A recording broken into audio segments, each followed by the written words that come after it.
Terima kasih atas kesempatan yang telah diberikan. Pada kesempatan ini, saya akan mempresentasikan proposal penelitian yang berjudul Prediksi Kinerja Akademik Mahasiswa Menggunakan Metode Machine Learning. Penelitian ini disusun sebagai bagian dari tugas mata kuliah Bahasa Indonesia dan bertujuan untuk mengembangkan model prediksi yang dapat membantu institusi pendidikan dalam mengidentifikasi mahasiswa yang beresiko dalam mengalami penurunan kinerja akademik. Perkenalkan, nama saya Joseph J. Kuntulungan dengan 4 digit NIM terakhir 0063. Kita langsung masuk saja.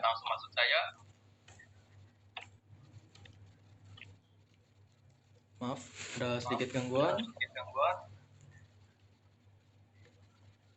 Nah, pokok bahasan yang akan saya ambil di sini adalah terdiri dari 3, yaitu pendahuluan, kemudian kajian pustaka, dan yang terakhir metode penelitian.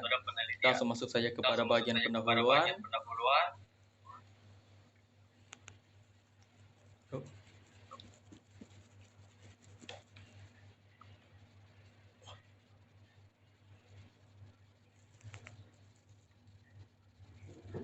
Nah, kita masuk pada bagian latar belakang. Perkembangan teknologi, terutama artificial intelligence dan machine learning, berkembang dengan sangat cepat dan mempengaruhi banyak sektor, termasuk pendidikan tinggi. Nah, perkembangan ini sangat amat mengagumkan sekali ya, karena sampai sekarang kita lihat orang-orang sudah pakai ChatGPT, Gemini, Copilot, dan semacamnya. Dan AI ini sudah menjadi tidak dapat dipisahkan lagi daripada hidup kita sehari-hari. Nah, perkembangan teknologi ini juga membuat perguruan tinggi semakin kompetitif, sehingga institusi wajib meningkatkan kualitas pembelajaran mereka. Nah, mungkin pertanyaannya, bagaimana? Nah, caranya adalah dengan menggunakan AI ini sendiri, atau machine learning lebih tepatnya. Nah, machine learning dapat digunakan untuk memprediksi performa akademik dari data historis para mahasiswa. Jadi kalau ada mahasiswa yang anggapnya tidak terlalu bagus, kita bisa menggunakan machine learning ini untuk melihat apakah mereka akan lulus pada kedepannya. Kalau mereka tidak lulus, kita bisa memberikan mereka bimbingan lanjutan agar mereka bisa menjalani pendidikan di kuliah mereka dengan mulus. Nah, kita masuk pada rumusan masalah.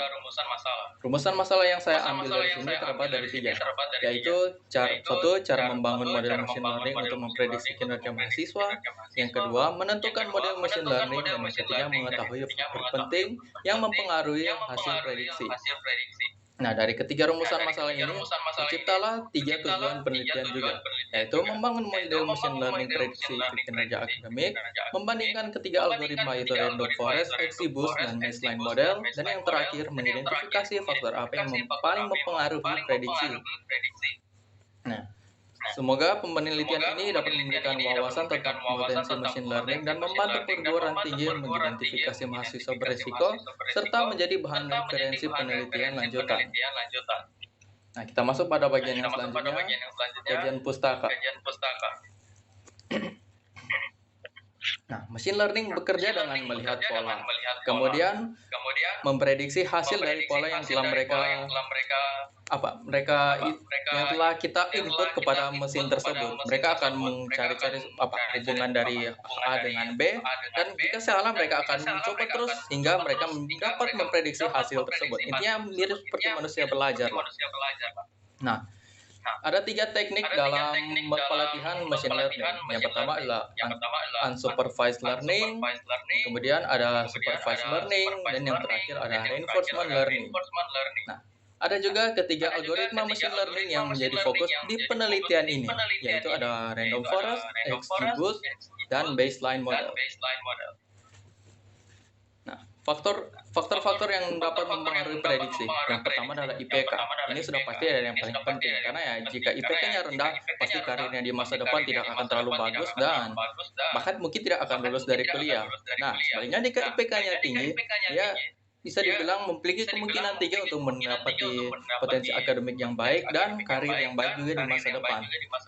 Nah, ada beberapa faktor-faktor lain selain IPK seperti latar belakang keluarga, usia, jenis kelamin, dan lain-lain. Namun itu tidak semua itu tidak sepenting IPK. Nah, kita langsung masuk saja ke metode penelitian. Nah, metode penelitian jenis penelitian yang saya ambil adalah penelitian kuantitatif dengan pendekatan analitik dan eksperimen.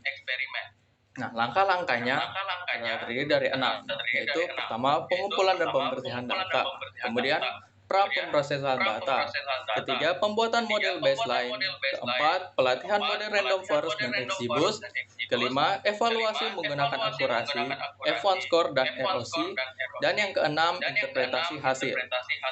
Nah, subjek instrumen ya sudah pasti mahasiswa, kan instrumennya dataset akademik dari mahasiswa tersebut seperti kehadiran, IPK, dan mungkin aktivitas mereka saat membuka aplikasi-aplikasi yang berkaitan dengan pembelajaran mereka lah. Sebenarnya kalau di Unsra itu contohnya seperti Portal Inspire. Nah, yang terakhir, teknik analisis data. Yang pertama, statistik deskriptif untuk menggambarkan data awal, kemudian pengolahan data menggunakan Python, dan terakhir, mengevaluasi performa model yang telah kita buat. Sekian presentasi dari saya. Terima kasih telah mendengarkan. Sampai jumpa.